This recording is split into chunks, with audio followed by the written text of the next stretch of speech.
welcome everyone to the 5th Policy Dialogue, which will focus on the political economy of digital capital.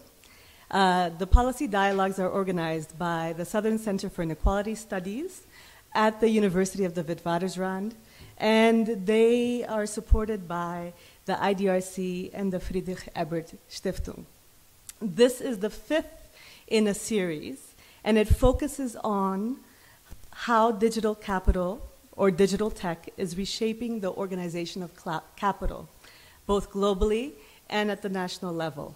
Or perhaps more specifically, how are various forms of capitalist formation leveraging technological innovation to advance the frontiers of accumulation? What are the implications for the organization of production, for the process of value creation, for the labor market, and for conditions of work? What is the impact on inequality, both inequality between and within countries? To discuss some of these questions, we have 4 distinguished speakers, many of which I have had the pleasure to teach in my classes. And we'll start with 3 presentations that come from research on the future of work and workers in the Global South. And then we'll invite Professor Ursula Hughes to comment. Presentations will be approximately 12 minutes each, so that we have plenty of time for discussion and questions from our audience. For those joining us online, this policy dialogue is the first in that it's hybrid and embedded within the International Workshop on Digital Technologies, the Future of Work, and Inequality in the Global South. For our first speaker, I would like to invite Professor Angela Akorsu. Angela is an associate professor and head of the Department for Labor and Human Resource Studies at the University of Cape Coast in Ghana. She holds a PhD from the University of Manchester in the UK. She has been engaged in outreach activities involving trade union education and postgraduate research supervision for close to 20 years. And Professor Akorsu's scholarly research interests are around the informal economy organizing, gender and rural women's livelihoods, decent work along agricultural value chains, and currently philosophical foundations of development studies, as well as gender development, which are among her enduring interests. So without further ado, I'd like to invite Professor Angela Akorsu. Thank you.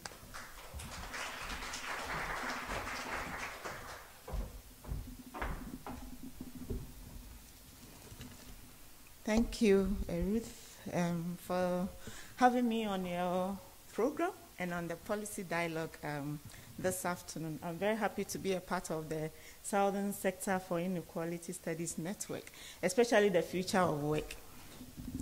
I'm happy to start the conversation around the digital capital. And then for this presentation, what I'm going to do is not from a paper, but from the research we did on the project. I did the research with a colleague, Ekuya Brichum. Unfortunately, she couldn't make it. But I'm going to highlight key issues in our agricultural sector when it comes to digitalization, which key issues then will guide our discussion, our policy dialogue discussion this afternoon. I guess I can just move from, okay. All right. So far, we've been talking about how much digitalization has infiltrated into all sectors of all economies everywhere. But for us in the global south, its place in agriculture is of importance to us. Why? Because the agricultural sector, it's very fundamental to our economy. We are still agrarian in so many sense, in terms of employment creation, especially to the majority of the rural folks in our countries. So the agri sector is very important. Yet we also find that in the agricultural sector in most of our countries, there are so many problems. They continue to be rain-fed, poverty, food insecurity. In fact, in Ghana, for instance, the farming community in rural areas are among the poorest. And a number of reasons have been cited as responsible for the situation. Right. Some of those reasons include lack of access to credit, land issues, gendered land rights, for instance, the dependence on rain, and so on and so forth. And also, one critical area is extension services, the limitations in the number and content of extension provision for agricultural folks. But also very critically are the two factors that have restructured our agricultural production. And the first one is colonial policies, which colonial policies saw the incorporation of peasant production into the world economy, and which post-independent governments have failed to reverse. In addition to that, then in the 1980s, we saw how structural adjustment policies also privatized much of our agricultural production and withdrew support, government support, to our agricultural sector or agricultural production. These are two factors that have also, so we saw that from peasant production, then there was the drive towards wage work in agriculture, and then peasant production of cash crop. Now we are back to peasant production of food crop for the majority of farmers. Currently, given our problems, the deployment of digital technology has been mentioned as one of the game changers, one of the things that we need to transform agricultural production anywhere in the world, including the global south. And our government have bought into this idea. And what have they done? They have supported this by way of policy. In Ghana now, there is the Ghana Digital Agenda that seeks to expand internet access and also develop infrastructure to support digitalization, generally in all sectors. But in the agricultural sector, we see that the Ministry of Food and Agriculture has a division for digitalization that they call the ICT and E-Agriculture Division. Okay. Now, what has been the result of this policy support or the enabling environment for digitalization in the agricultural sector?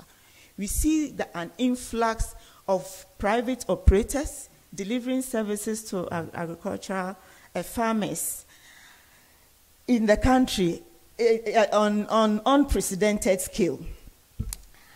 And that is the source of concern. My presentation is going to address some of the issues around this phenomenon. This raises questions such as who are the players entering into the agricultural sector? How are they interconnected? What are their interests? Why are they interested in peasant agriculture? For all the sectors, why that? And then what does this mean for the predominantly peasant farmers? Let me mention at this point that our agriculture is is still not developed in the sense that the majority of the farmers are cultivating land. The average farm size is between 1 to 5 acres, not hectares, acres. And the majority are smallholder farmers, or peasant farmers, if you like. Much of what they produce is for family consumption. The rest go onto the market for still food production predominantly. And so, and these are the kinds of farmers that the agricultural technology firms are targeting. The reason still not unclear. Okay, right. And these are among the poorest of the poor people in the country. By means of a DEX review and some qualitative interviews with stakeholders, government officials in the ministry, and also agricultural technology firms, we identify this. This table is a kind of summary of the situation we have in the agricultural sector, after which then I'll raise the key issues that are coming up for us.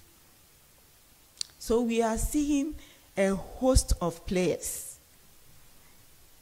There are international players, the state is involved, and then giving rise to all kinds of other players. So we find that there are international donor communities. In our research, we have called this group of players, the supranatural players, the initiators. What they do is that they give grants to NGOs, grants to individual consultants, grants even to the state ministry responsible for agriculture to develop digital solutions for farmers.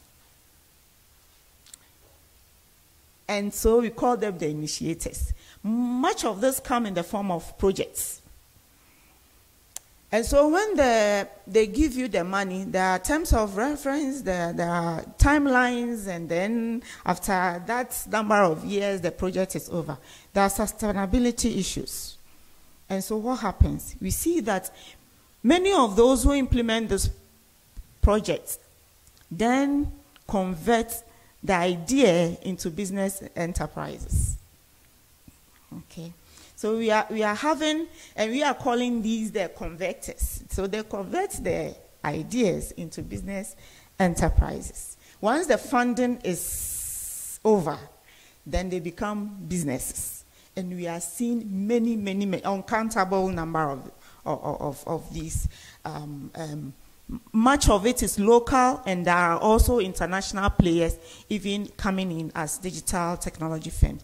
That we call the agri-techs, or agricultural technology firms. Some are foreign, some are local, but the majority are local. Okay, and these also, so because they are increasing by the day, there's so much competition around them. In fact, for this conference, we're going to look at the business models they adopt, how they adopt. But then, because of the policy dialogue section that we had, we dropped the idea to just raise the issues around capital accumulation. So that will be done later. And then, at the end of all this, we find the beneficiaries are the farmers, the poor farmers, and they are not interested in farmers who do cash crops or who have a certain, they are interested in smallholder farmers, the poorest of the poor. The reason we are still trying to find. And what do the farmers also do? The farmers give them data, so they collect a lot of data using the platform. Once they get the funding, they develop platforms. And I must say that if there has been any good thing from this, it has been the development of local expertise in the development of platforms in this sector.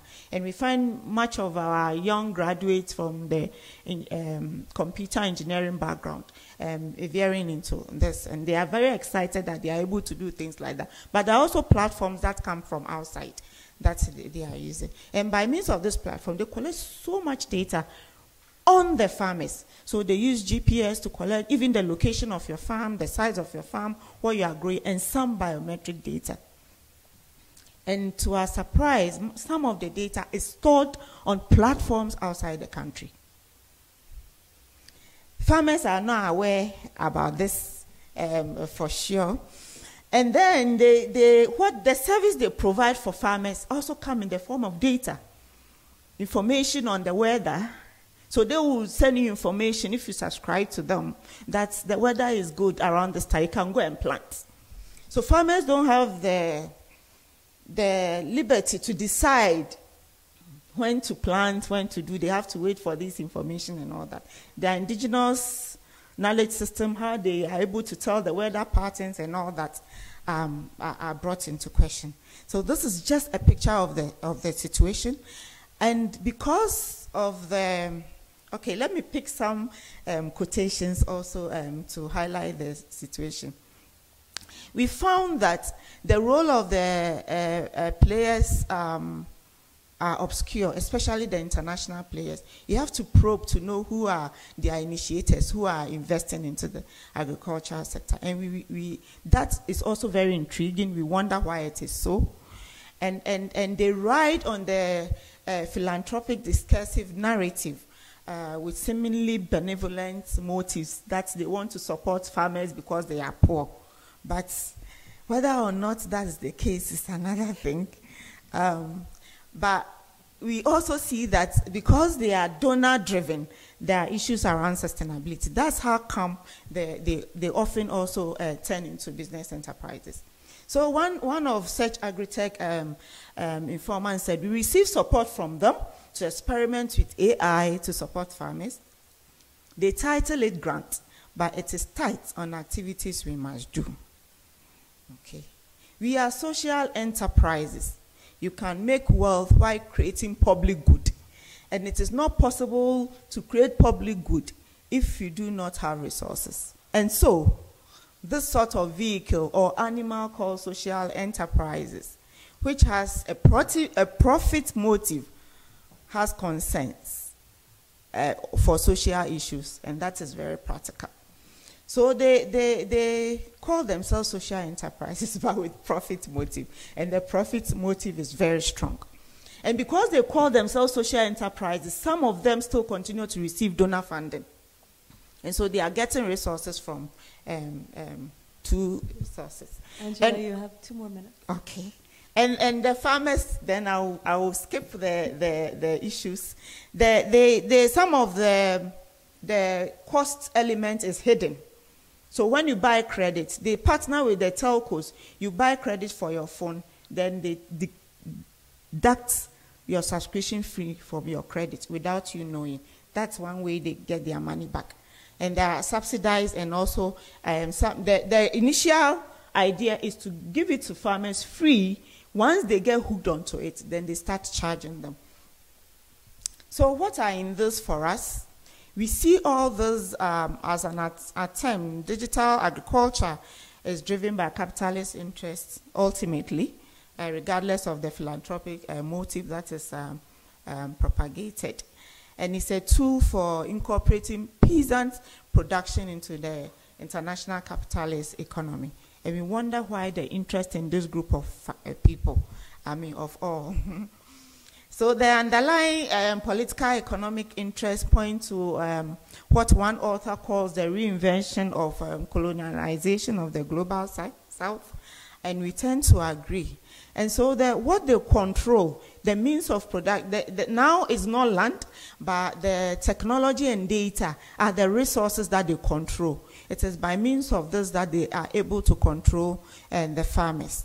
So the relationships are not equal, it's hierarchical. By means of infusing the capital, the international players are on top there.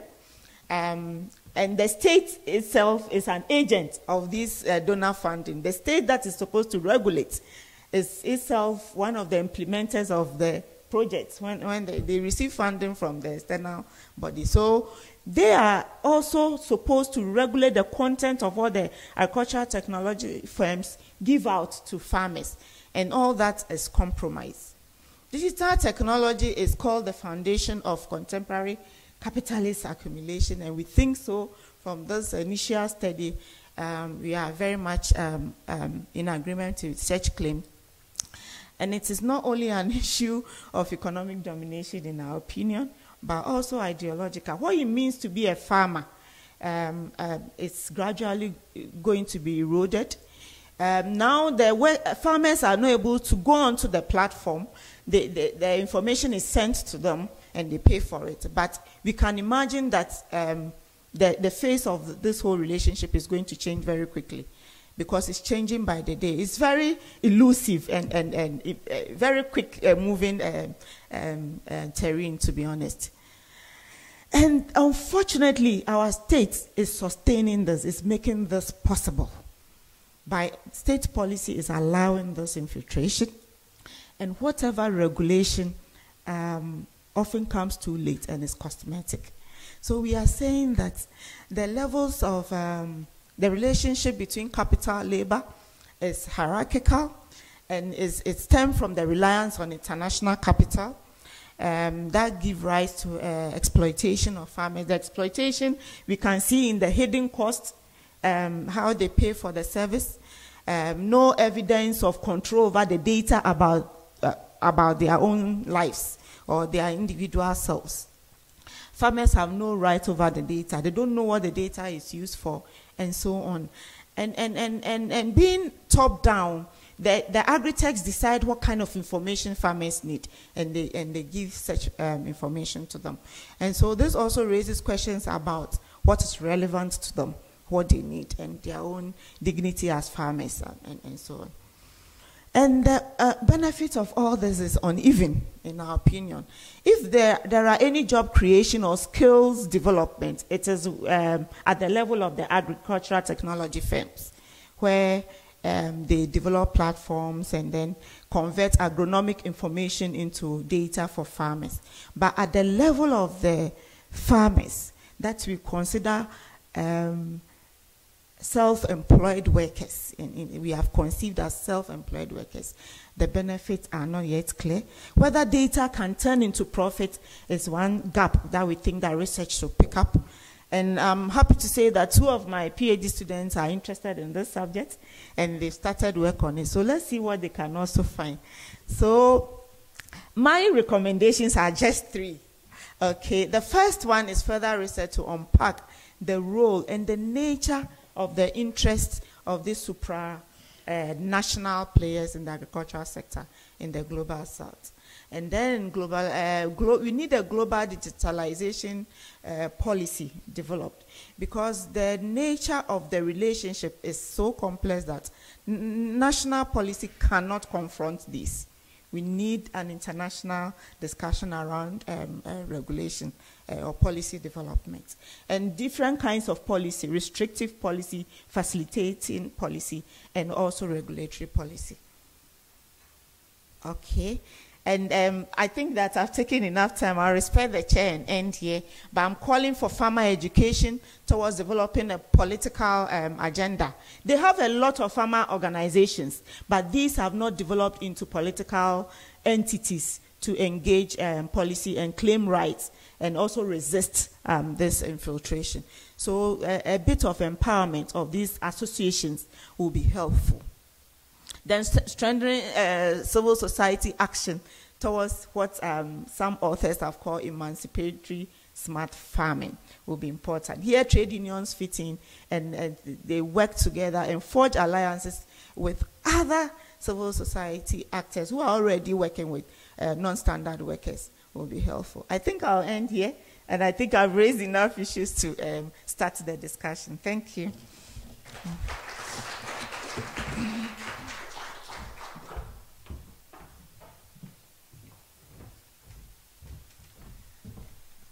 Thanks so much, Prof. It's striking that a poverty alleviation strategy by international development agencies can end up trying, if not succeeding, to lock small-scale farmers into global commodity chains, and the issues you've raised around ownership and the role of organizing and contentious politics are important.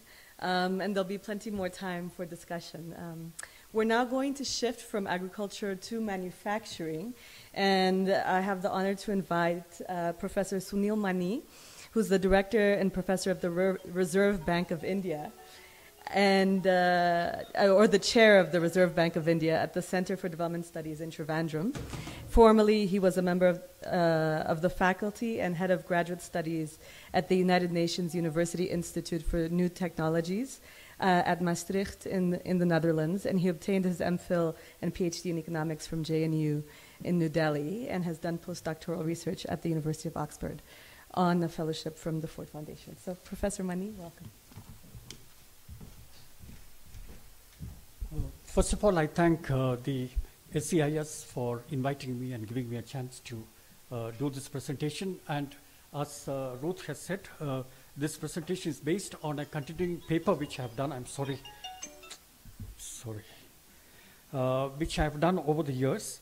Because over the last 2 days, we have been specifically looking at diffusion of digital technology, specifically in the services sector. In fact, the growth and emergence of the platform economy and conditions of labor in the platform economy is what we have been having a conversation on. And I think I'm going to shift the conversation a little bit to manufacturing, because what you find is that in many countries in the world, what they have seen is that, especially in emerging economies, what they have seen is that it's not possible to generate a whole lot of employment through the services route. And because services are getting much more automated, as you can see, computerization has already been in existence for quite some time, and it's already taken away a number of jobs for that matter. And so the only way in which this can be done is from the point of view of emphasizing the manufacturing sector. So many countries have strategies for increasing the size of the manufacturing sector, both in employment as well as as a share in GDP. Now, unfortunately, this is happening at a time when manufacturing technologies are becoming highly automated. So there is and it's possible for developing countries which are late industrializing in nature. They can skip stages and move to the latest processing technologies, which unfortunately are highly automated. So there is a kind of a narrative which has been brought to the table primarily by a study which was published in 2013 by two Oxford economists, Frey and Osborne. And this study talks about the future of jobs and how jobs are susceptible to computerization. And they came out with a figure. They looked at 702 occupations, and they used a Gaussian process technology, and they found the probability of jobs getting automated in the future, but their study only referred to the United States and not to any other country in the world. But most people use their study to say that, and they came out with a figure of 47% of the jobs are going to be automatable in the future, and they ranked these jobs in terms of their nature of whether they are going to be automated or not. And many commentators, this study is very highly cited. In fact, I think it has already reached something like 6,000 citations until now. Okay. Both, there are two versions of that study which was published, first as a working paper in 2013 and then later on as a journal article in 2017. Now what is interesting is that this study, I would like to make the statement that jobs don't disappear because of automation, or occupations don't disappear because of automation. Only tasks within jobs or occupations disappear, and especially those tasks which are repetitive, tedious, and very dull and drab. These are the ones which are going to be automated. So I think this great robot apocalypse, robots are coming and they are going to steal people's jobs. I think it's a media narrative. So if you want to build policy on this, you need to have sufficient evidence. And the evidence would require that you have to be absolutely clear with your concepts. So first of all, what do you mean by automation? For instance, automation is a range of technologies. For instance, using a forklift truck or a conveyor belt in a factory is also automation. But that doesn't take away too many jobs because the forklift truck is driven by a human being. Of course, it is possible in the future that driverless forklift trucks can arise, can emerge. But by and large, you always find a human being behind. So even when you have computerization, you have a human being behind that the computer, working on it. So it doesn't take away that much jobs. On the other hand, if you manufacturing, if you are going to use robots, and especially multi-purpose industrial robots, which have arms, and so they can pretty much do everything what a human being can do. Okay. Of course, they will only be used for those tasks, as I mentioned, which are dull, tedious, repetitive, etc. for the moment. But with the emergence of artificial intelligence and with deep learning, robots are going to become much more intelligent than before. So many tasks which we thought were not automatable may become automatable in the future. Okay? But what is the current status? Now, in order to understand the current status, we do have to go back into history in a little bit nature. So the definition of automation is entirely in terms of the highest form of automation, which is basically use of multi-purpose industrial robots in manufacturing. Okay, and when you use that kind of evidence, you also need to be very clear about what kind of robot data will you use. Will you use the annual installation of robots in a factory? Or will you use the operational stock of robots in a factory?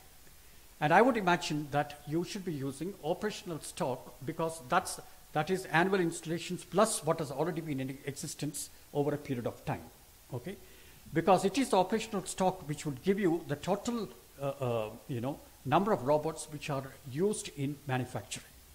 And this must be expressed as in a density figure, because the total number, you will not be able to interpret those figures at all. Okay? Because how will you say that 60 is greater than 30 if the size of the factory is different? So you need to convert that into a density figure by taking that as per unit of labor, how many robots are operational in stock in factories. And you need this data at task-wise level, not at the level of industries, but at the level of task. And only then you can actually systematically measure the employment impact of automation technologies in specific tasks, in specific industries, in specific countries. And then you can say whether robots are going to steal jobs or not. Okay. Now, I've got plenty of slides, and I'm not going to use all of them, given your 12 minutes. And so I'm going to tell you it like a story. Okay. So one of the things that as researchers that we do is that we have to engage with the existing literature. Now, robots did not come in year 2000 or this millennium. They were in existence way back in the 70s and 80s. Okay? So if you have this data on robot use across the world, especially in the United States, Western Europe, and Japan, because you wouldn't have had any robots in emerging developing countries, even in China for that matter. Okay? Even Korea, which is now a developed country, you would not have had any robots which are being used in 70s and 80s. So luckily we have a study by a man called Kenneth Flam. He worked at the Stanford Business School, and he had a data which is exactly like what I'm trying to suggest. He had operational stock of robots across countries over a period of time at different tasks. Okay?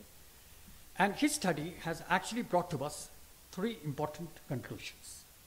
First conclusion of his study is that almost all robots which are used during the 1970s and early part of the 1980s, Kenneth Flam's study was published in 1988. So that's why the data that he used, his study referred only up to the early 1980s. So all the robots which are used, almost 100% of that, not much of statistical variation across the different regions, was used in the automotive industry only. Okay? So that's the first conclusion. He did find some diversification into electronics industry later on. Okay? But by and large, the automotive industry, and then in electronics, and third in some material handling industries. Okay? So these are the only three industries where you found, and almost like lion's share of the robots were basically in the automotive industry. Okay? And within the automotive industry, and he looked at the task, they were used only for one particular task, which is welding. Okay? And within welding, because you have different types of welding which goes on in an automotive factory, it was used only for what is called spot welding and arc welding. And this actually falls into those three things that I mentioned, which are required for the use of robots, which are highly tedious. Occupational hazards are extremely high. I don't have to explain to you the amount of heat which is generated in arc welding and spot welding. Okay? So right from the 70s, the moment robots could be invented and used, in fact, they were essentially invented and used first in Japan, which was one of the most automotive-faring countries in the world, and later on in the United States, and then, of course, in Germany and other Western European countries, essentially to take care of labor, which was in these tedious, where occupational hazards were very high. Okay? And that has continued over the years. And then came the electronics industry, where you have a number of dull and repetitive tasks which does not require much cognitive skills. For instance, populating a printed circuit board, okay? And so that is basically a kind of a very standardized routine job, and that also can be given to robots rather than to men, okay? And so that's basically what you found. Basically in automotive industry, and within the automotive industry, only in welding, and within welding, only in arc welding and spot welding, and then a slight diversification into electronics industry. This is what Kenneth Flam found for the 1970s and 80s. Now, if one can get similar data like what Flam had for the most recent period across the world, and one can check whether any kind of change has actually taken place in robot usage, okay? And fortunately for us, there is an excellent database from the International Federation of Robotics, which is based in Germany.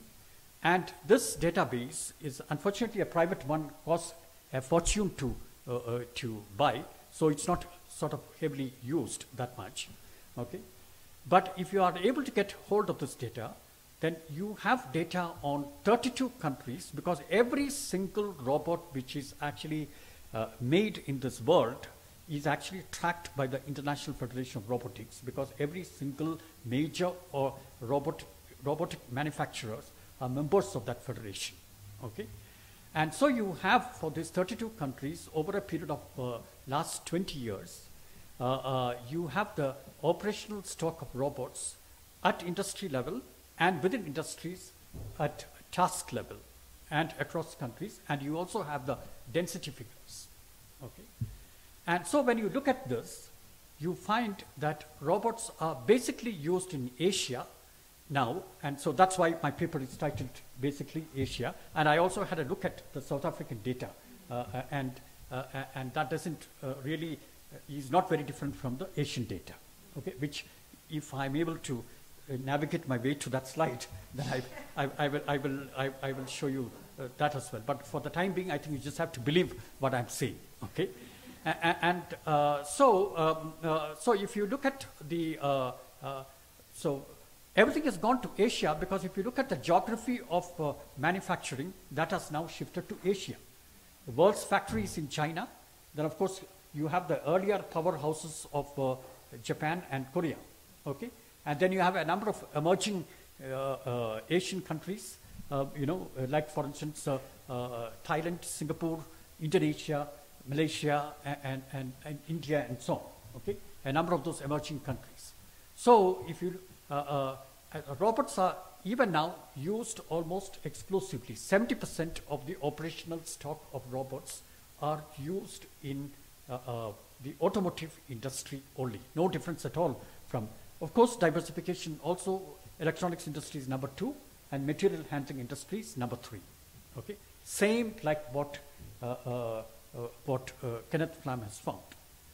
But there is a spike in the use of robots in these operations for 2 reasons. First, there has been a significant decline in the price of robots, and I have the data for that also. Okay, so you have the wage rates increasing, and there is a significant decline in the price of robots. So robots have now become, the full robotic systems are now within the reach of even small and medium enterprises. Okay, and they can buy it without even having any kind of subsidies or incentives from the government. Second, most firms in the Asian economies are highly globalized firms, where a lot of their sales are exports. They are not in the domestic market. Look at China. Most of its sales most of its products are abroad. Of course, they are trying to now develop their domestic market in a very big way, and because of the protectionist tendencies and because of the technology war with the United States, etc., and so on, they are trying to develop the domestic market. And if you look at all other Asian countries also, Korea, for instance, a lot of because their domestic markets are quite small, and so they need to actually expand and export. So they're basically the automotive industry continues to be the number 1 industry, followed by electronics. And second, they are used even now only for arc welding and spot welding. no difference at all at all. Now, but the number of robots which are used have increased quite tremendously. Okay, so that may give you an impression that robots are going to be there everywhere. But what you have to understand is that this is a scale effect and not a diversification effect, because the scale of operations of all these companies in terms of the number of automotive vehicles which are manufactured, the number of auto parts which are going into the manufacture of these vehicles have been spiking at a very high level. And so does electronic products, mobile phones, which is one of the most important manufactured item, and all the components which are used, because they can be used in the factories which are producing the components also. Okay, so the increase in the number of robots and in the density of them, is basically a scale effect and not so much of a diversification effect.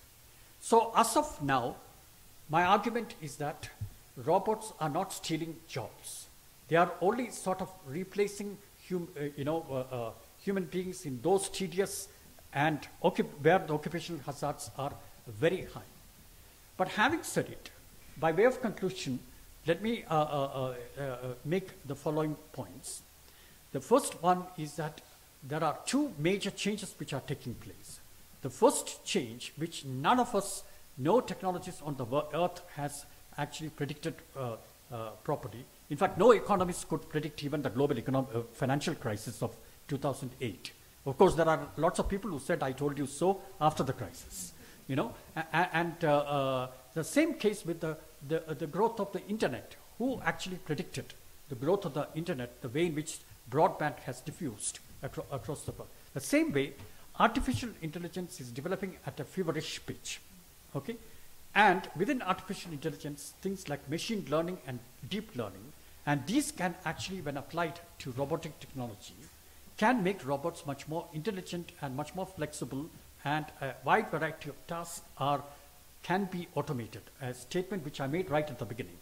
So many tasks which we thought were not automatable in the past, even those which require some cognitive skills, they can actually, with the development of this, they can be automated. Okay, so that's the second, is that a number of ancillary technologies which would help the spread of automation has also developed. For instance, the speed of internet, the speed of computing, the storage batteries, and you take any amount of, one can identify something like 7 different technologies. All of them have been spiking at an exponential level. So that would also mean good news for those who are interested in automation, and bad news for its effect on employment. And second point, which I would say, is the entry of China as a major force to be reckoned with in the research and development for artificial intelligence. For instance, if you look at the number of scientific articles published in the area of artificial intelligence as the keyword, and also in the area of the number of patents which are granted to inventors, because China was always referred to as a copycat, imitator, etc. and so on. But what people don't realize is it has, over a period of time, has emerged as one of the leading generator of new technologies in these high-tech areas. Okay, and when China does artificial intelligence, it will also does it in a much more cheaper manner, which would make all these things easily within the reach of even small and medium enterprises. So although I have said that automation is not a negative thing or having a deleterious effect on manufacturing employment right now, it may be a different kettle of fish in the future, in view of the two things that I mentioned, the development of the artificial intelligence and the entry of China, which would actually make it even higher and cheaper. So that's what I would say. Okay.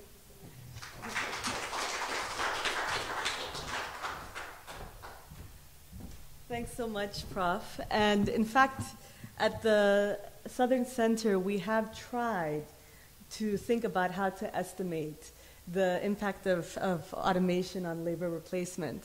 And we had two problems. One is that actually very few countries in the Global South, have labor force surveys, and household surveys don't actually offer that kind of information. And two, the labor force surveys aren't organized on a sort of task basis, so it requires a level of recoding, and that's something that some colleagues have been working on. But it's great to know that there's also this international robotics database. Our last presentation from the Global South, before we move to Professor Ursula Hughes, is Bridget Kenny. And Bridget Kenny is the professor of sociology at the University of the Witwatersrand.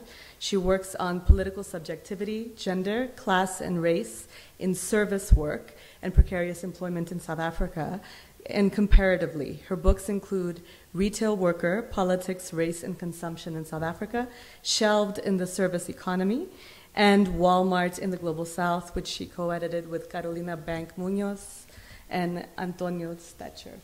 Welcome, Bridget.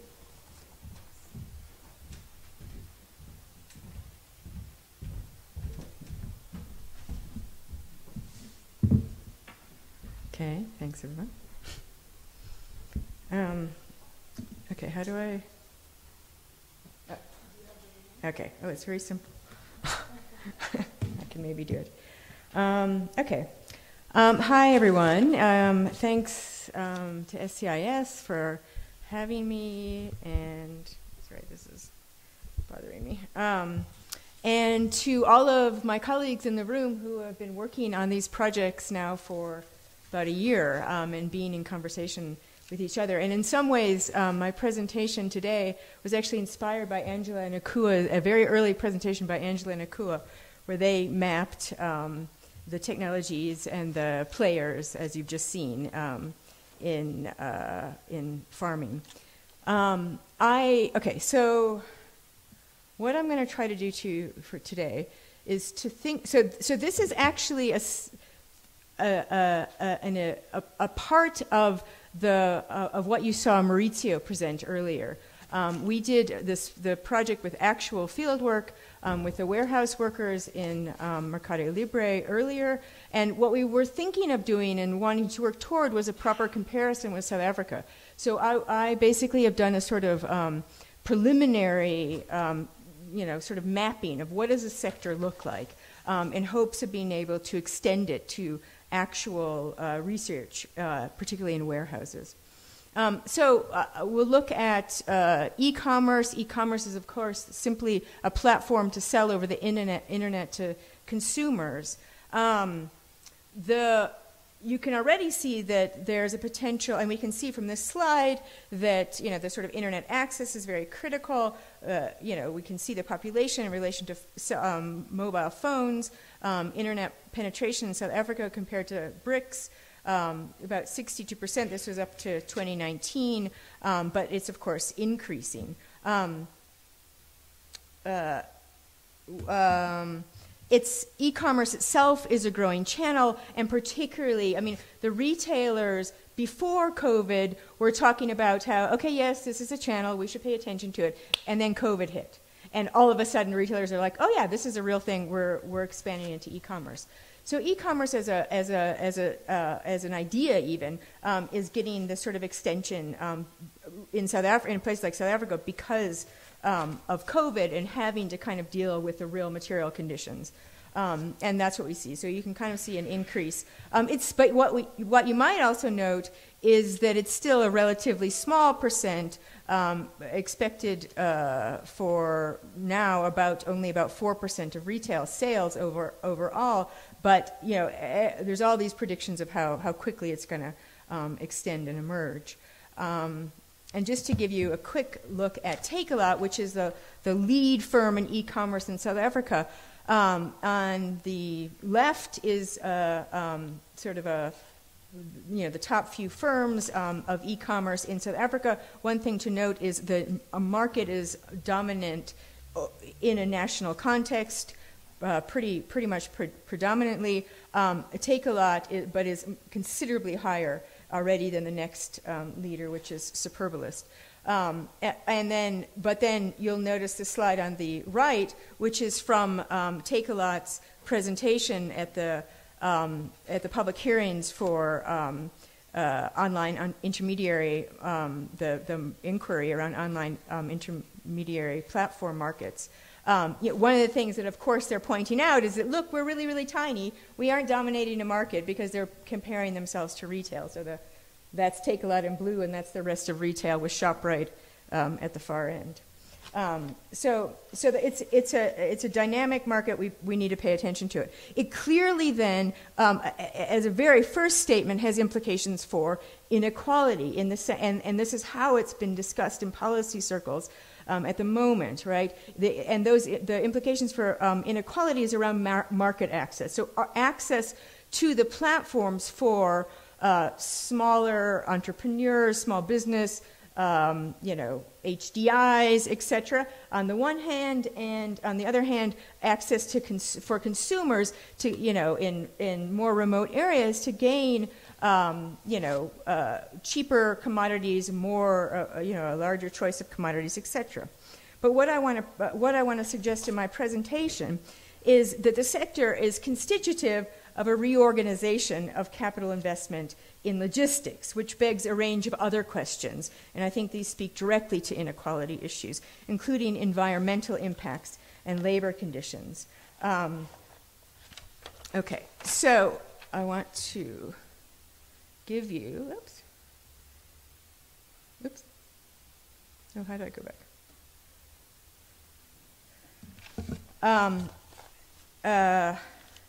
A sense of, by mapping this complex field, of what it looks like. And this is my not nearly as sophisticated as Eddie Webster's PowerPoint skills. This is my mapping of all the different parties, inspired by Angela Nakua, the sort of players in the field. You think, oh, e-commerce, that's a Takealot, that's a Loot, right? Or an Amazon, right?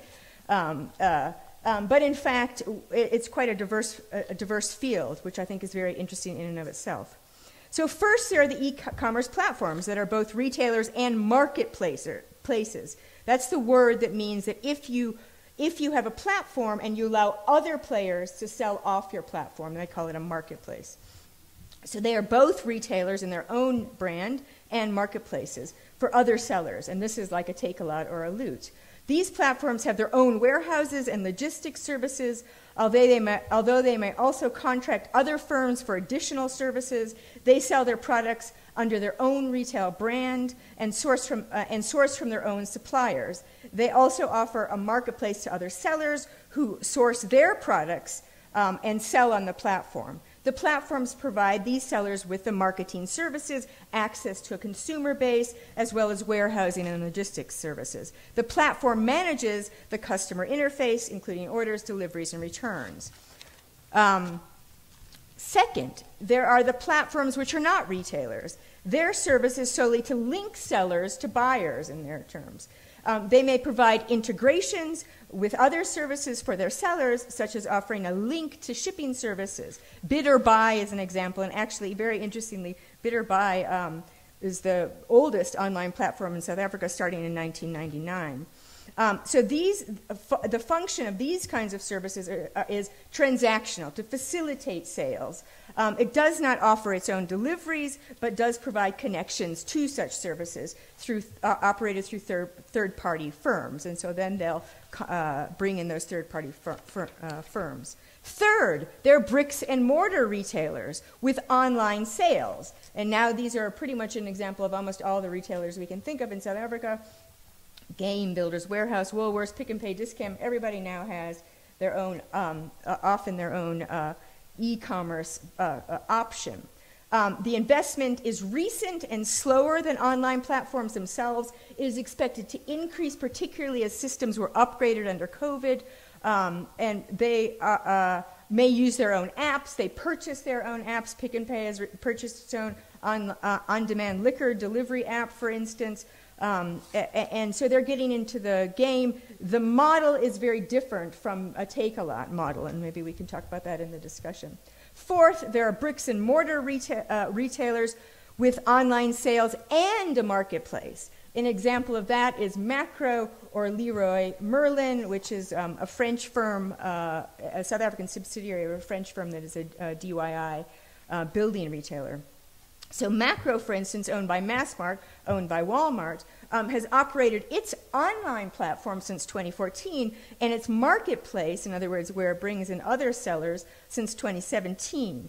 The marketplace component of its platform is a growing part of its business, but still small, and it sees that so it's selling stuff under its own brand on its own platform, and it's bringing in suppliers who are selling their own goods. It sees that as a way to extend categories of products that it has on its shelves.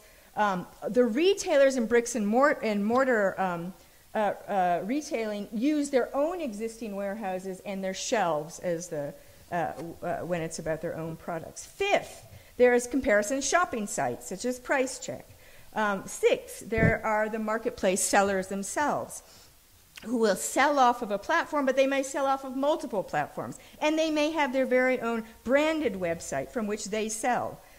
Some sellers manage their own warehouses and also use platform warehouses. Others, especially smaller ones, may use platform warehouses or third-party warehousing services. They source their own products and offer them to sell in competition with the other channels identified. Seventh, there's online ramping services. They provide services to enable the stockers or the sellers to get online and deal with the platform. Eighth, there are the delivery companies. We've seen those increase over the last few years. There are delivery agglomeration services. There are click and collect delivery services such as Pargo, which allow merchants to drop shift a parcel to a collection point, such as a retailer or other location for pickup from a customer. That operates particularly in South Africa when it's, difficult to get into an area to drop, to deliver, or, there's issues where you're at work all day and you can't, be there to pick up, to receive. And there are warehousing third-party services, such as Parcel Ninja, which only offers warehousing space to a range of sellers as an auxiliary service.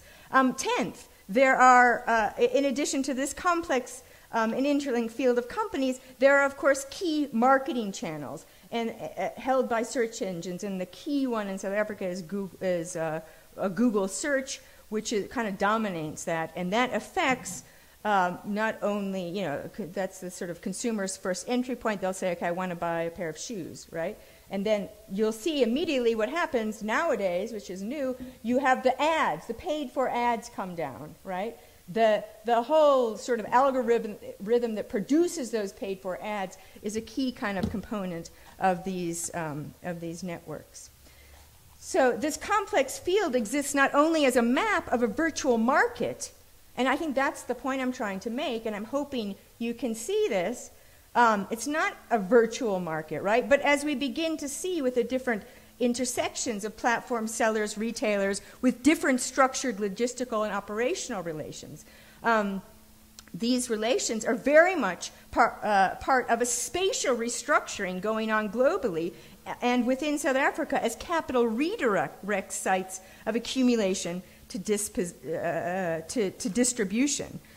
Okay, then one of the key ways in which the sector has been engaged in terms of policy in South Africa recently is this online intermediation platform market inquiry by the Competition Commission. Sorry, 2 minutes. Yeah, this is a kind of key way. Obviously, what they're interested in is the competitive dimensions of access to these markets. And two key findings, so there were hearings at the end of last year, and now the findings came out in a provisional report this year with a final report due at the end of the year. For e-commerce specifically, and they were looking at more than just e-commerce, lots of other different subsectors, is the first point, price parity clauses. So if you list on a lead platform and you have your own website, you cannot sell lower on a lot of the big platforms, the leading platforms. You can't sell at a lower price. You can't compete with the Take-A-Lot price. So the Competition Commission mentioned that as a particular particular problem. And it also mentioned, so these are the ones specific to e-commerce, widespread subsidization of costs of products below variable costs, that is basically less than what it costs to distribute a commodity, has distorted competition with less well-resourced platforms. Which is what that means is it's very expensive to set up these platforms. They come in with huge amount of capital investment up front. They take a long time before they're kind of making profits. And we know this. That's the Uber story, right? And what they do is because they have a lot of capital investment from the beginning, they often then undercut, right? They bring, to get a consumer market on board, to get sellers on their site, and then once they got that market in, they raise the prices. So that is what we've learned through the Uber, the Uber files that went out, whatever that was called. You know, we know that this is an actual concerted effort on the part of, this is a kind of a business model. And so those were the kind of key issues. And what you can see there is that these, and that was called predatory conduct. So what we can see here is that the Competition Commission is a very interesting site of policy, I think. In South Africa, there is a public interest clause in our Competition Act, which can broaden it. Very interesting in these hearings, there were no trade union submissions, even though it was advertised widely and submissions were invited. Okay, so nothing deals with labor, and that's almost my final point. So again, we didn't do the research in the firms. It's extremely difficult to get into the firms. I'm doing another project on algorithmic management and logistics. We're struggling to get into firms, but they are very much the kinds of labor conditions that you would expect. This is from a website, Indeed, which Claire Cerruti, who was helping me with research assistance, found. It's absolutely fascinating. It's one of those websites that people go on to either complain or, celebrate their employers. And for Take-A-Lot, it was just a lot of complaints, right? So we have the kinds of issues that Maurizio was suggesting for Argentina, and that we've seen for Amazon and other places. Long hours, unplanned overtime, sort of health and safety issues, working too long, this kind of sense of no care. A lot of employment agencies or labor brokers used. Again, health and safety issues, particularly in the distribution centers, etc. So we get a sense of, okay, what it looks like inside those warehouses is its own terrain, and critically linked to how investment is shifting towards logistics. As much as we see this about the internet, these are real material processes. And then I don't have another slide. Sorry. The very final point that I want to make is in relation. So if the second point that I want to add in terms of inequality is that working conditions are, as we saw with Maurizio's research, are precarious, are dividing workers. Another really important dimension of logistics, of e-commerce, which is to extend logistics, is this spatial restructuring, which I've been talking about. Bridget, maybe we can speak about the spatial restructuring in the discussion, so that we can have enough time for Ursula's input and also some questions. I'm sorry to cut it short.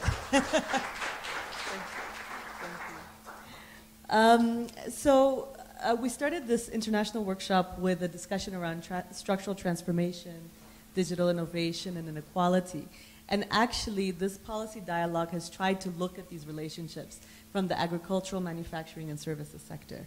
But of course, while our focus is on the global south, it's also about understanding how we're embedded within global capitalism.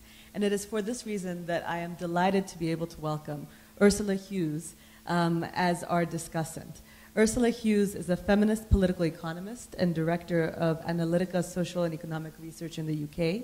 She retired from academia in 2021. Before that, she was the professor of international labor studies at London Metropolitan University, Associate Fellow at the Institute for Employment Studies, and Senior Lecturer at the University of North London. We have about 50 participants online, and so we already have a couple of questions in the chat here, but I'd like to urge participants online to leave your questions and comments, and we will come back to the discussions that we weren't able to have. I suspect that this policy dialogue will be extended a little bit more than our usual 5 p.m. end time. Without further ado, Ursula, welcome. First of all, thank you very much for inviting me. I feel very privileged to be with you, if only virtually, to hear these three really fantastically interesting presentations. I wanted each one of them to go on longer. You know, it was what a lot of rich empirical research. I'm not sure I can do it all justice, but in their very different ways, all three speakers touched on important issues that are usually left out in discussions about the future of work. And discussions about the future of work very often focus rather obsessively, in the way that that Frey and Osborne study that Sunil cited did, on numbers of jobs. And I'm kind of old enough to remember back in the 1970s when people were making similar predictions about the numbers of secretarial jobs that were going to be killed by word processors. And even back in those days, the number of jobs that were going to be destroyed by robots in factories. And I suspect, you know, that there were rather similar discussions going back in the 18th century about the numbers of jobs that were going to be destroyed by automatic looms. And I think the debates are framed in a similar sort of zero-sum logic way, by people who, I guess we all have quite short memories, but the history of capitalism is characterized by the waves of innovations and waves of changes in jobs. And the people who are trying to predict the future of work tend to look inside the frame only of existing jobs, completely lacking an understanding of how capitalism grows and how new industries develop and new kinds of jobs are created in new kinds of places. But I think a kind of starting point is, you know, it's quite an obvious point, but I think people forget it, is that technologies are only used if they, by capitalists, if they help them do something useful. If a firm is doing all right with its existing business model, it's not necessarily going to want to change. It changes usually when it's in some kind of a crisis, either because a competitor has come along and forced it to innovate, or because there's been a general economic crisis. And the history of capitalism is a history of a series of crises. And generally speaking, it's about 3 years after a crisis. It was in around 1976, about 3 years after the 1973 oil crisis, or more recently around 2012, 2013, around 3 years after the last big financial crisis in 2007, 2008, that we see a new landscape emerging as capitalism restructures itself after the crisis.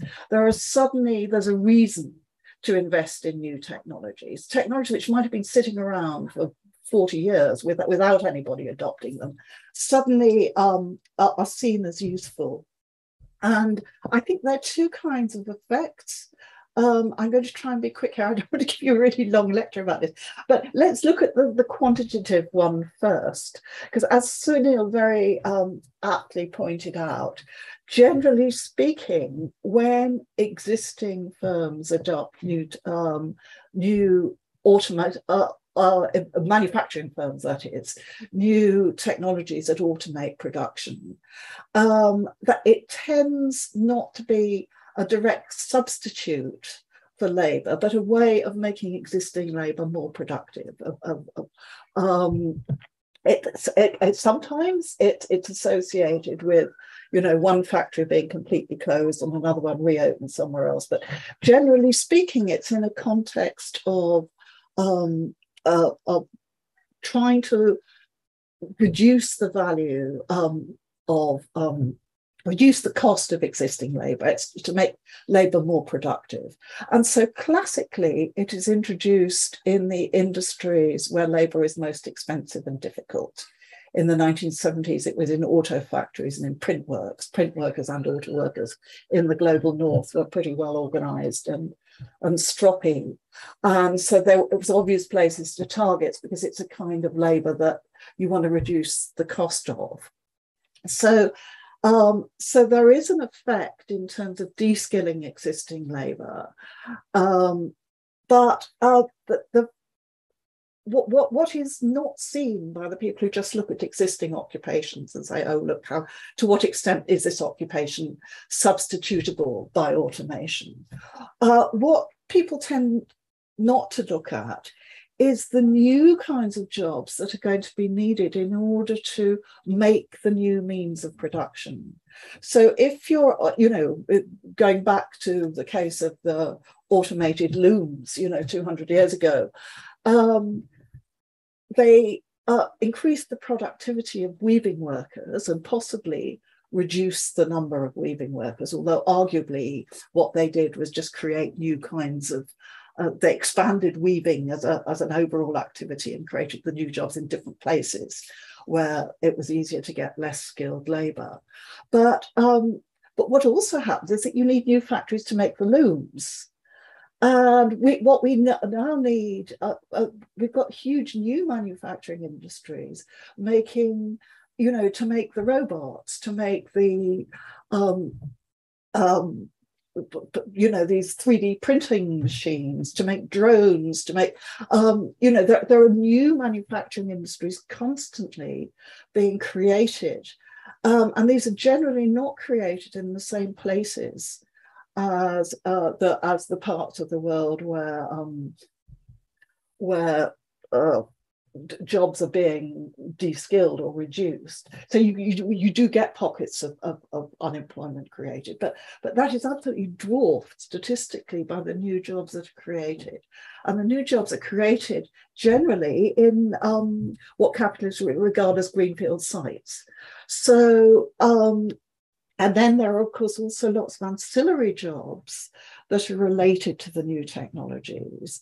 You know, the mobile phone technology doesn't just create jobs in Foxconn factories in China making the mobile phones and making in the mines where they extract the raw materials to make the new phones, but you also need satellites in orbit, you know, to run the Wi-Fi networks and people to dig up the roads to make the cable and so on. So there's a sort of sense in which manufacturing jobs give rise to new kinds of service jobs, which in turn give rise to new kinds of commodities in a kind of spiral of development. So, and that's just looking really at existing industries and existing functions. But what the sort of capitalism's need to expand, especially after a crisis, is much greater than that. So what you also get, which is what Angela was talking about really, is the need to create new kinds of commodities, to expand into areas of life that were previously outside capitalism, whether that's subsistence agriculture, whether it's the earth's natural resources. We can think of, for instance, patenting the DNA of plants, you know, and new pharmaceutical products and new agricultural products that are literally generated from an expropriation of the earth's natural resources. But there's also just an expansion into subsistence agriculture, but also a whole lot of layers of the service economy that had previously been outside direct capital labor relationships, if you like, often even outside the money economy, such as domestic labor, subsistence agriculture, forms of domestic service labor, and so on. And this is, it seems to me, this is where the current wave of what you might call platformization is having its greatest impact. But this impact is very different in the global south than the global north in terms of its impact on labor. And I think this is where we need to look at the qualitative as well as the quantitative impacts of technological change and of commodification, if you like, because in the global north, the introduction of platforms like food delivery platforms or Uber type transport platforms, or the kind of platforms that provide domestic services, cleaning services, care work, and so on. If you take a country like, say, Denmark, where there's been a very, very high degree of decommodification in the 20th century with the welfare state and with services being provided by labor, which is covered by good employment rights and minimum wages and decent working conditions and so on. In those kind of contexts, platformization is experienced as a casualization of employment, as a de-skilling, as reducing workers' rights. But if you take a country where the vast majority of the workforce has historically been in either in subsistence agriculture or in the informal sector, then you can't just say, oh, this is casualization, because it's being introduced into a context in which labor was never formalized in the first place. So the impacts of digitalization are much more complex, and in some cases can be seen to be much more ambiguous in the global south than they are in the global north. If you look at platforms like Upwork, for instance, where people are working remotely doing digital work on computers, because of the grotesque wage differentials in the past between the global north and the global south, it's possible to make actually quite a good living, relatively speaking, working for a platform like that in the global south as compared with someone in the global north. What's experienced as a downward pressure on wages in Berlin or New York or London might actually be seen as creating, you know, quite a good income somewhere like, I don't know, Azerbaijan or Pakistan. And what we're seeing is the development of a new layer of sort of intermediaries, of people who are able to make enough money on platforms like that to actually set up small businesses and outsource work further down the chain to other workers. So there are quite ambiguous kind of impacts on the quality of labour, and I think a lot of the literature on digital labour, especially, tries to kind of read off what are seen as political solutions from Europe or from the United States and suggest to workers in other parts of the world that these are the demands they should be going for, which are not necessarily appropriate. And especially if we look at the kinds of platformization that are taking place in what you might call social reproduction labor and things like care work and cleaning work and so on. It's really important, it seems to me, to look at the platform work in relation to how that work was previously carried out, where you might get, I mean, in Europe, household cleaning in the 1960s and 1970s, most households had a situation where, like, the housewife was expected to do the domestic labor herself, but only to work part-time. Whereas in parts of the global south, it was much more usual to have domestic servants who might be live-in servants, but who are not directly employed by capitalists. And platformization is transforming the kind of social relations in which those workers are employed, and sucking them into the scope of, if you like, capitalist forms of control. And you could argue de-skilling the work, but arguably not making it qualitatively worse in other ways than the alternative ways that that work might have been carried out in the past.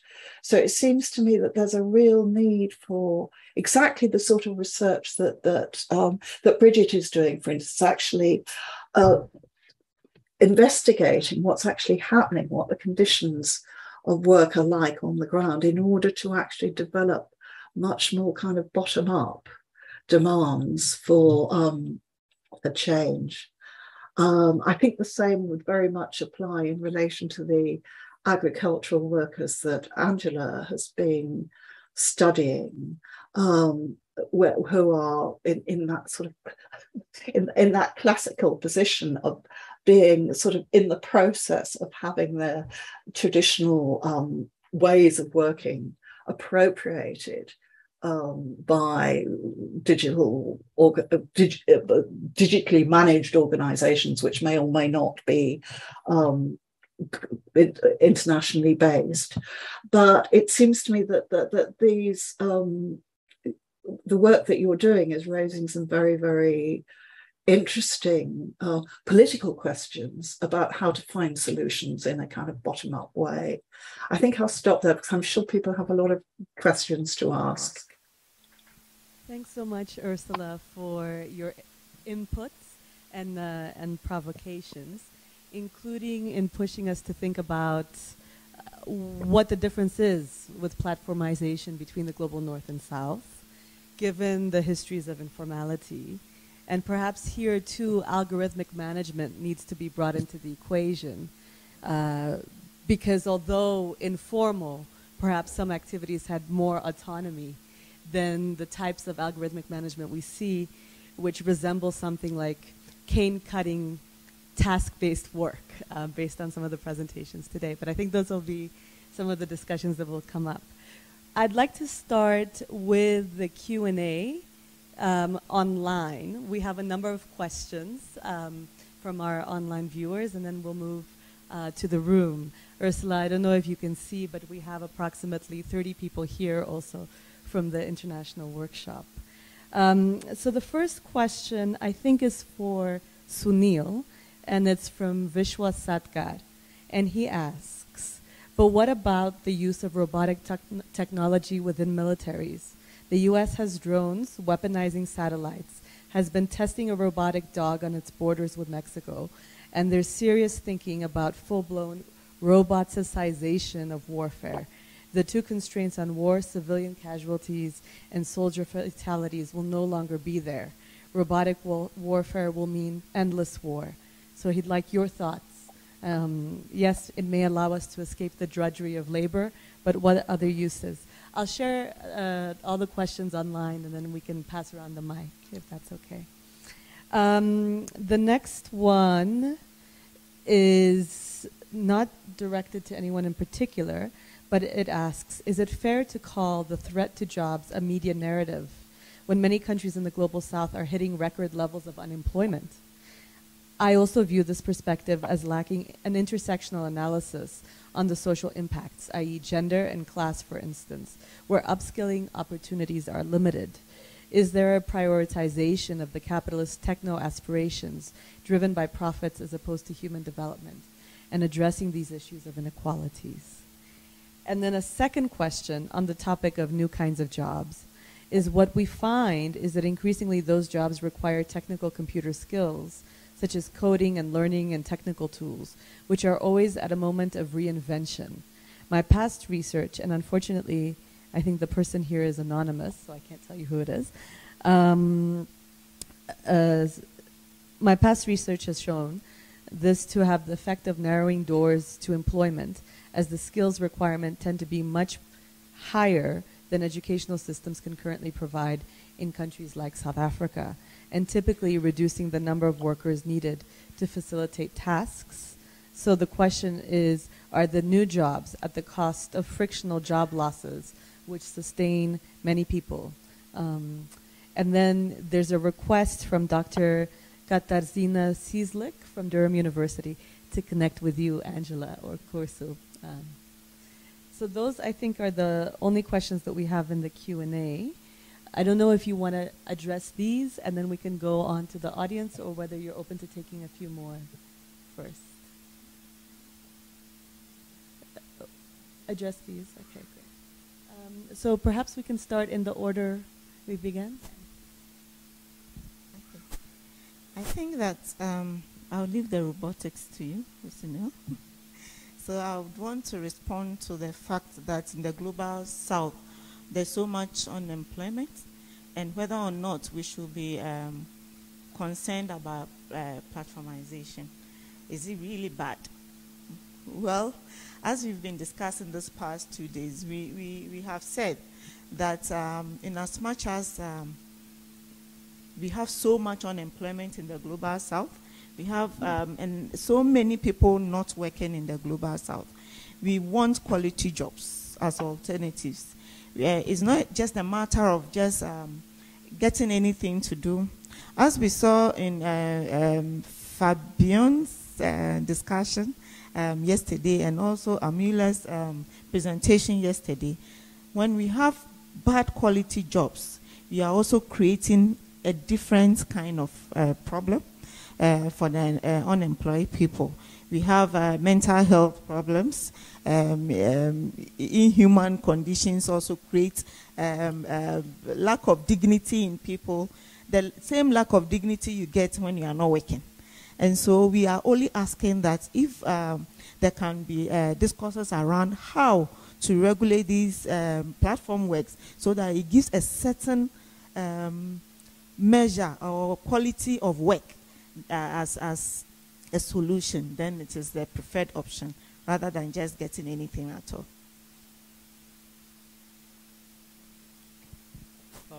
There were 3 questions. The first one was basically about use of robots in war.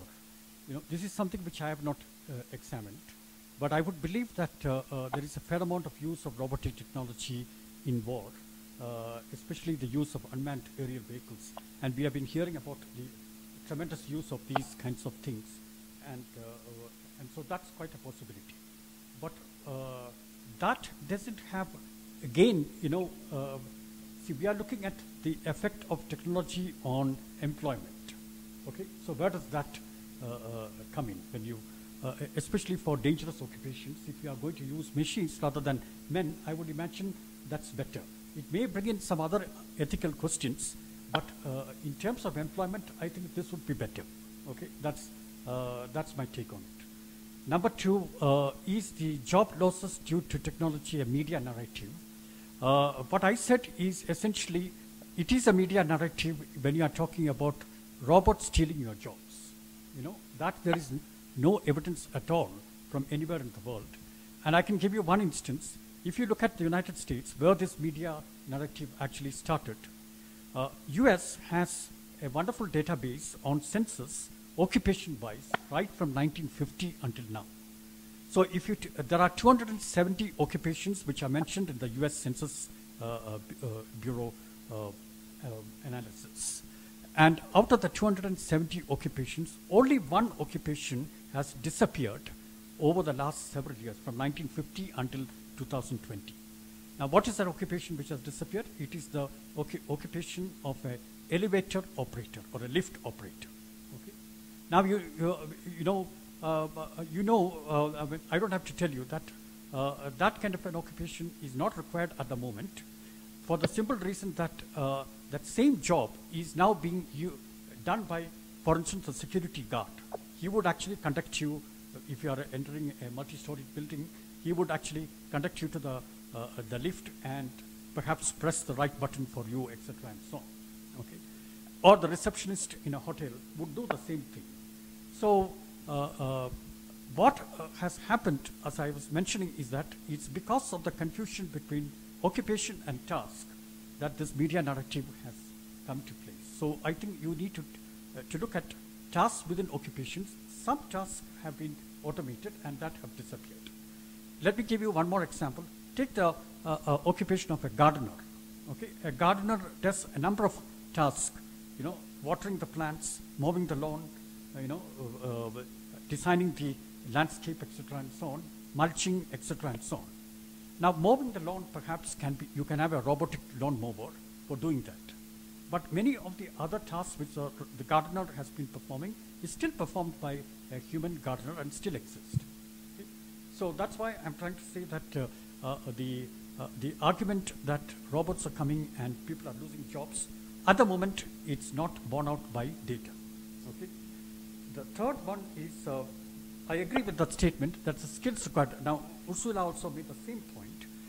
The skills which are required for the new kind of jobs which emerge as a result of use of machines are different from the kind of skills which are required earlier. And most of these skills are high skills, so that would lead to, that is a possibility of income inequality.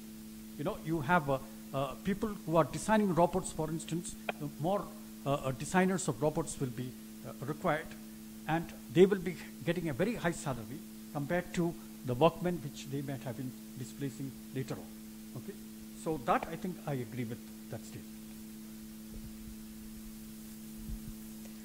Great. So I'll just, I think I want to reiterate what Angela was saying. I mean, I think it's very important to understand, and it's also what Ursula is pointing to, the kind of co-constituted nature of what a job or an income and those social relations of labor mean in a place, right? It's not just the wage enables people to survive. It's what is the meaning of that wage. And I think what we see, so the questions that Angela's raising is, what are the effects? What are the sort of subjective effects on warehouse workers who are once again put into conditions of labor broking, who are, directed by, their cell phones to work at a pace that doesn't allow them, as we know for Amazon, to have bathroom breaks. What are the effects of those conditions in a place like South Africa, where that is what is the reproduction of a kind of form of racial capitalism?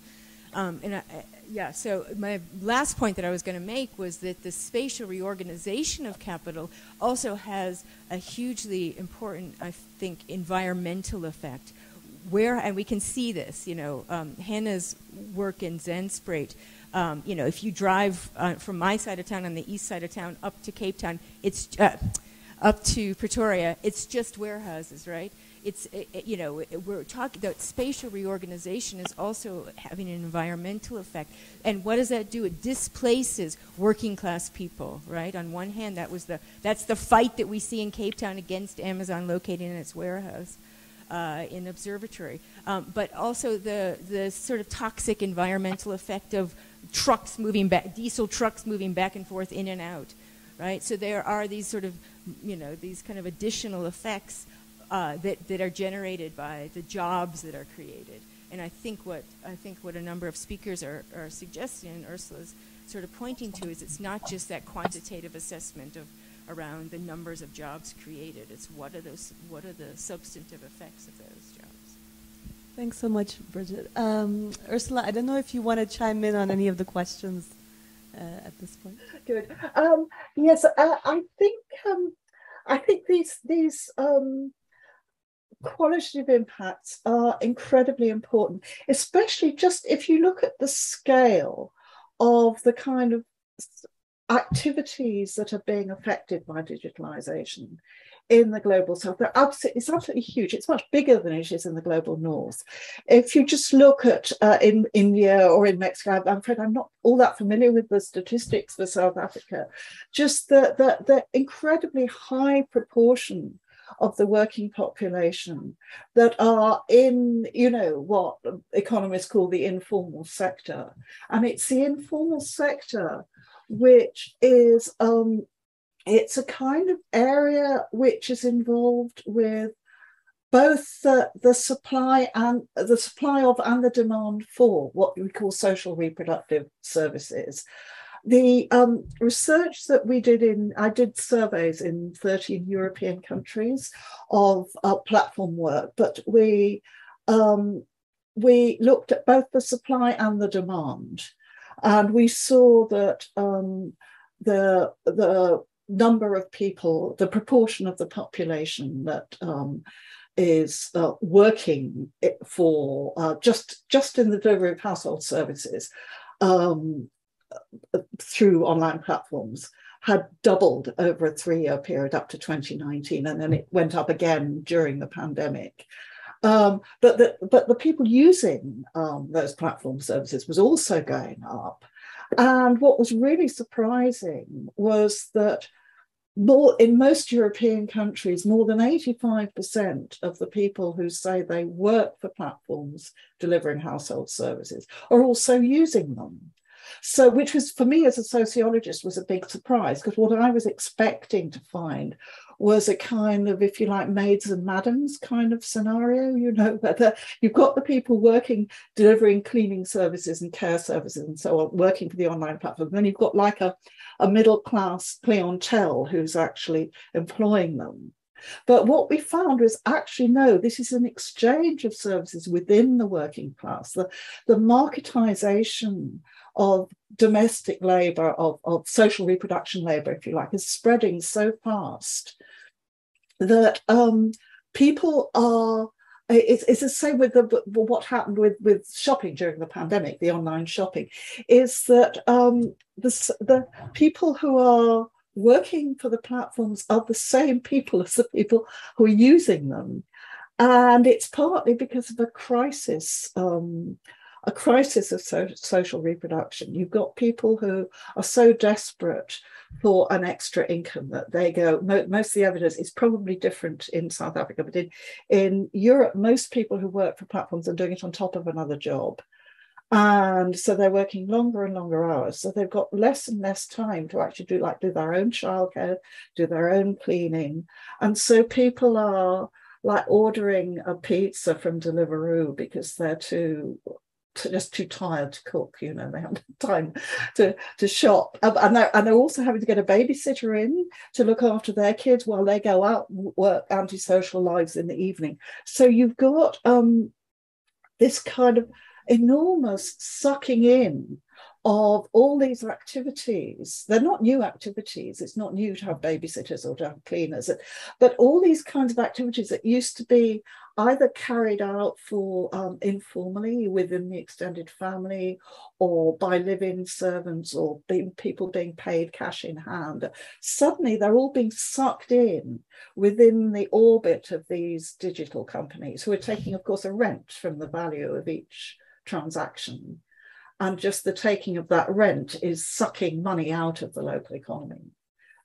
Say, typically a platform like Uber takes 20% or 25% of the value of each transaction.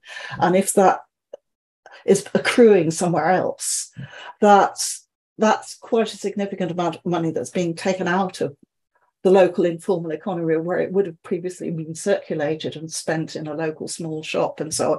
So if you look cumulatively at this impact of digitalization on this whole field of social reproduction more broadly, you can see that people's daily lives has become this new field of accumulation for global capital, if you like.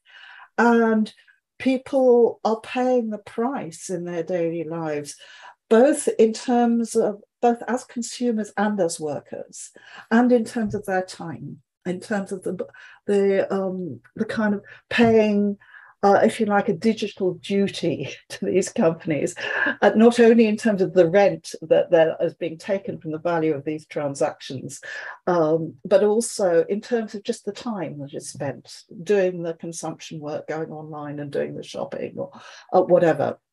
So I think it needs to be looked at in a much more holistic way. And counting the jobs is, I mean, it's part of the story, because obviously everybody needs an income, but it's only a very small part of the story, in that you have to look at all dimensions of economic and social life, really, to sort of get a feel of what's happening to people's lives as a result of this very, very rapid platformization. As I say, in the statistics we have, it's doubling every 3 years. And it may be even faster than that. If you look at the speed of take up of other digital services, I was looking at some of Bridget's statistics. I suspect it's happening very, very fast to you as well. Thanks so much, Ursula. We're going to open it up to the room. Since we are the last session of the international workshop, we have a bit the luxury to extend, so we'll extend for another 15 minutes in order to get questions from people who are here and then to give speakers a chance to respond. Okay, so I see Tandy, I see Mondli, I see, sorry, in the back, and then Eddie. Is that it? 4 hands? Okay. So who has a mic? Why don't we start in the back then with you? Go ahead. And we'll move to the front. I would like to comment on the presentation about e-commerce terrain in SA. I was hoping that the presentation will touch on what really happens behind the bag. Who's packaging, who's making sure that the packages do reach the final destination. From a union point of view, I used to think that e-commerce was the biggest contributor to job losses. The reality is we don't know what's happening behind the scenes. So if everything happens behind closed doors, we can only assume and make baseless comments. So I was hoping that the research will touch on that. And then also, e-commerce is the biggest contributors of the gig workers that we were talking about the whole day. So if the research was speaking to behind the scene, maybe we'll have a clear picture as to whether are we creating jobs or are we losing jobs due to e-commerce. Another thing that I was hoping that the presentation will touch on is the issue of legislation in terms of e-commerce. I heard them talking about the Consumer Protection Act, of which I believe that the act, it's more of speaking to the normal shopping that we were used to, unlike the e-commerce that we are doing now, because ever since COVID-19, I'm sure there's a huge difference from your normal shopping and the e-commerce. I'm also grateful for e-commerce based on what was happening during COVID. My reason for wanting the research to touch on the legislation is that when you look at e-commerce in South Africa versus e-commerce in other countries, like in South Africa, the service is not that good. When you compare them to other countries, for example, when there are shops that have the same delivery turnaround times with shops that are in other countries, I was even shocked that Take a Lot is a proudly South African company, whereas when you check on their delivery turnaround time, you can actually compare it to a company that is not in South Africa, and that company can actually beat Take a Lot in terms of delivery time. Lastly, I also want to comment on customer service in South African e-commerce. I'm not sure that customer service is poor because now we are no longer interacting on face-to-face basis. We talk via emails and whatnot. but then it's not good. It's not good. If you can pick any e-retailer or any retailer that is operating online and go and read the reviews, just for South African only, you can get a clear picture that customer service, it's very bad. It's only few shops, but also if you check the reviews, you'll see that this e-commerce thing, it's like that face-to-face contact has taken something out in terms of customer service. Thank you. Thanks so much. I think if we move from the back to the front, Mondli is next. Okay, yeah. I think for me, what is going to be important when we're debating all these issues is to make sure that we don't forget about the politics, right? You know, for me, if you're looking at who produces these minerals that are used in the production of these new technologies, right? You know, for an example, 70% of the world's cobalt, which is used in the production of cell phones as well as aeroplanes, comes from Congo DRC, right? And if when you look at Congo, it's a war zone. There are all these proxy wars taking place in that country, right? And of course, that is part of the imperialist project, right? Which is making Congo to be, you know, poorer, right? That's my first point. We mustn't forget the politics of imperialism, right? Two, there is a duality here. There is what I would regard as a massive de-skilling, where certain jobs are actually you know, tasks taken over by the new technologies. But then, I mean, there's also a tiny minority of the workforce which is highly skilled. Your computer programmers, those who are actually designing, you know, that process. So, you know, in other words, we have to return to the works of authors like, you know, Braverman, right? In order to begin to see whether there are these, you know, continuities and discontinuities when it comes to the debate around skills and as well as de-skilling. Thanks very much. I think Tandi's next. Thank you. I wanted to ask a question about the role of the law, though, because the problem with the law when it comes to technology, law is reactive. It can only address what has happened, and technology is advancing so quickly, so even with, you know, the implications of artificial intelligence, and a lot of these conversations, I think, happen in the global north, the philosophy underpinning the law as it relates to artificial intelligence. And then what ends up happening for us in the South is we just end up implementing these frameworks which kind of bifurcate our society even more.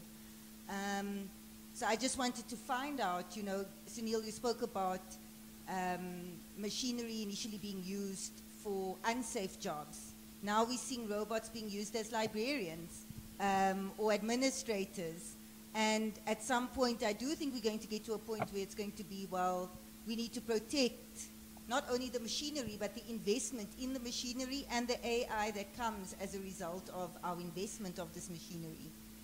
So I just wanted to hear your thoughts on what the role of the law could be. Thank you.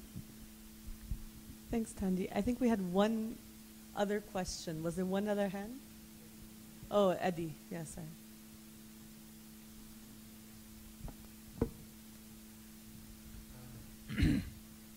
I think the question that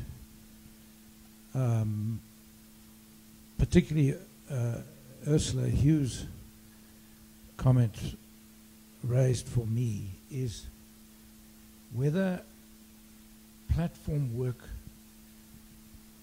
could become an opportunity for raising the quality of work.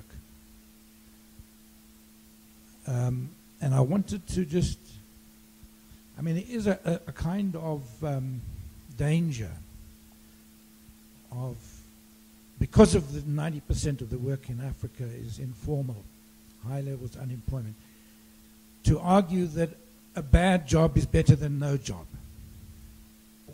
A bad job is better than no job. And I just wanted to put the question on the agenda of whether it's possible to see this platformization as an opportunity to transition into better working conditions.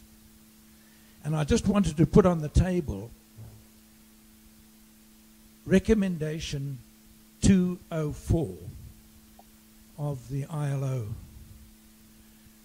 which I have been doing work on with the ILO on this. It's a very, very powerful mechanism and lays out a range of different ways of transitioning into better working conditions. I mean, the problem, you know, which emerges from this workshop is that the platformization seems to be deepening inequality and precarization of work in different ways. I just wanted to really put that as a challenge. It's a policy, a research challenge, that there is a potential, and that particular recommendation I would encourage people to have a look at, 204. Thank you. Thanks so much, Adi. So I'd like to ask both presenters and then Ursula to respond in 2 to 3 minutes. I take this gentleman's question about 70% of the cobalt, some of the minerals which are used for producing some of the high-tech items come from certain countries, and the profits, the value is completely extracted and it is usurped by the capitalists. Now, of course, that point is valid, and also you can see that the share of wages in value added, which something which I didn't say during the presentation, but I have got the data. Share of wages in value added across the world, excepting in the case of China for some time, has actually been going down, you know, and so that point is very important. And now about the politics of that, I don't think I'm competent enough to discuss the politics of that aspect. But I think it is a fact that share of wages in value added has been falling quite precipitously in most countries in the world, including that of advanced countries.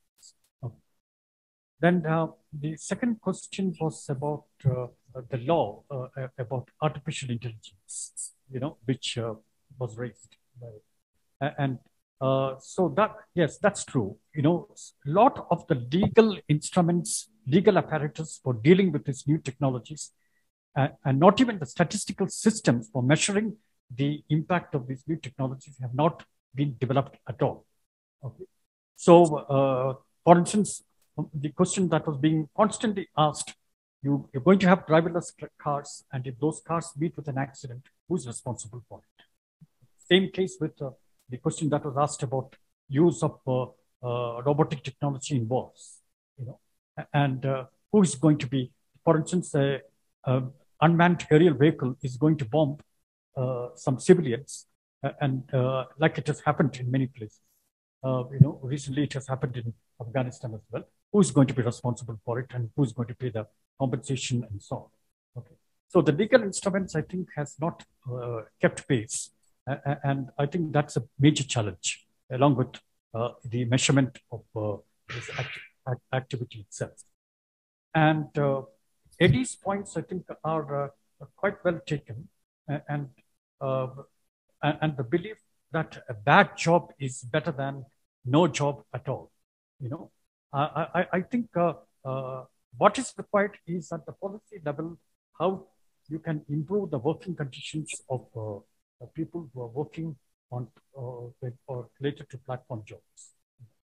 But is that public policy making happening?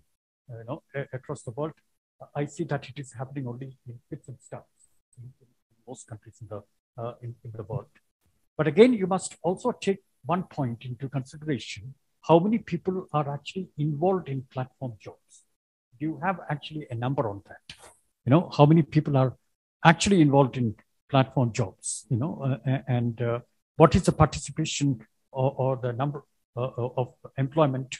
We really do not have any ideas about the, and also if you want to look at the precarious nature of this job conditions in platform, you also need to have a control group of people working in conventional precarious their jobs are. And if you're able to statistically show that the precarity of jobs in platforms is higher, then you have a point. But, you know, and I think as researchers, I think we must work towards that kind of an analysis. Otherwise, policymakers may not take that as sufficient evidence for policy making. Thank you. I want to just add on the legal instruments quickly. Thandi, you rightly said that technology is moving so fast that those responsible for formulating legislation are not able to keep up. So that is a genuine justification for the problem, because, you know, before you can also come up with legislative instruments, it goes through a lot of processes, you know better than I do.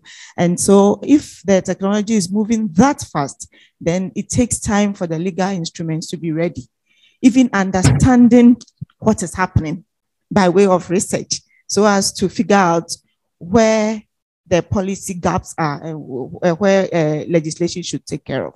That is one. On the other hand, in my view also, I think that to leave matters in the hands of nation states will be a bit difficult, because the scale and scope of the issues we are engaging with is quite global. And much of our nation states do not have the capacity to do that, especially those of us in the global south. And coupled with the fact that the state itself is caught up in this whole capitalist system. You are not sure if the state itself is a capitalist agent or not. That's it's also another thing to consider.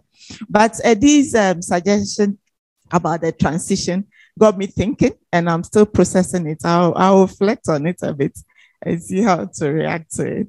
I think it's a good thing to consider. Great, thanks. So just to Priti at the back, I think in terms of legislation, e-commerce is, of course, if you're a consumer, e-commerce, you know, has the same relationship as to any consumer in the country, the same kind of rights in terms of what the services provided. Did you get what you said you were going to? Whatever. The other kinds of law, though, in terms of how the sector has actually been analyzed, right, and how it's being thought through in terms of legislation now is through, or in terms of policy changes, is, as I presented, through competition law. So that's what I was presenting on today. So we haven't gotten into the warehouses. So you're absolutely right. That's if anybody wants to give me some money to get into some warehouses, please come and see me. So we are trying to, now I have one project which is actually working with Nancy Colson and Nirvana Pillay that you heard speak about earlier, which is looking at algorithmic management in logistics. And we're trying to get into those warehouses via firms, and it's not happening. So now we're going through unions who are organizing, but these are the big logistics firms that take a lot, literally take a lot, said, we are not giving any more information than what exists on the internet. That was their response to us. So that is, I think, absolutely critical to fight. That's precisely where we want to go with this. But what I think is, the other arena of law, of course, is tax law for e-commerce. That is being investigated in South Africa. So that has to do with particularly it would be global e-commerce firms. You know, so if a global e-commerce firm is located, or you know, Uber is the same. If the domicile of that the tax domicile for that firm is located somewhere else, which is a low tax rate, that has been investigated in the EU, and South Africa is picking up on that and doing that as well. So it's those two, competition and tax law right now, which are engaging e-commerce specifically. But I was going to say, what I think your comments also point to is precisely Ursula's, the tension or the contradiction, actually, right? You as the consumer want that new pair of shoes today or tomorrow. That is exactly what affects the working conditions of those workers in the warehouse. That's exactly why the speed up, the no breaks, the exhaustion, the health and safety issues that we know have been documented in companies like Amazon. So that is exactly we're sort of set in this weird contradiction where, as a consumer, but hold on, we want all this stuff and we want it now, right? Against workers who then have to carry that out. We imagine it as the platform, but actually there's this material infrastructural labor that exists behind it. So thank you for this comment. Thanks, Bridget. And so for a final comment, I wanted to turn to Ursula Hughes, and I'm going to take advantage of this to throw out last question that came in for you online from Vish, on thoughts about the transhuman, a concept central to human digital technology intersection. So in your parting thoughts, if you have any reflections on the transhuman, feel free to throw those out as well. Right. I'd like to jump back to the question before that, because I think that absolutely hit the nail on the head. This really vital political question of, is a terrible job better than no job at all? And obviously what we all want is a society in which people are free to reject the terrible jobs and force employers to make them into less terrible jobs. But it does seem to me that that platform technologies really could be part of the solution. I don't want to sound too naive about this. We all know that the technology has the social relations sort of designed into it to some extent.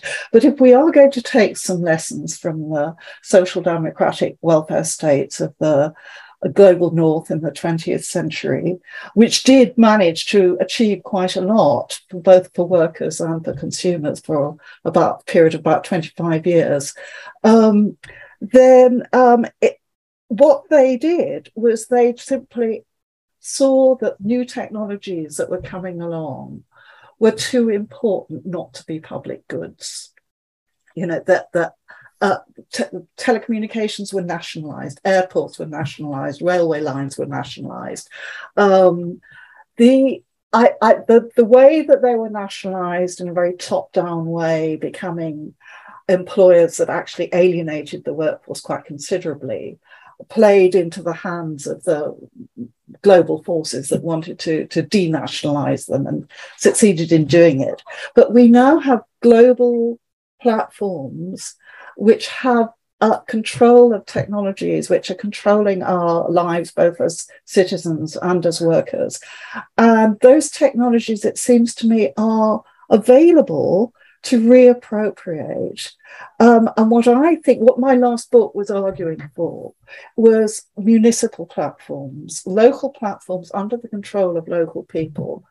The problem with trying to develop alternative platforms that most people come across is that platforms use a network effect. Everybody goes to Uber because Uber is the biggest, so they're the most likely to have a free taxi in my area. You go to Airbnb because it's the biggest, so they're most likely to have a room in the place that I want to go and stay in, and so on.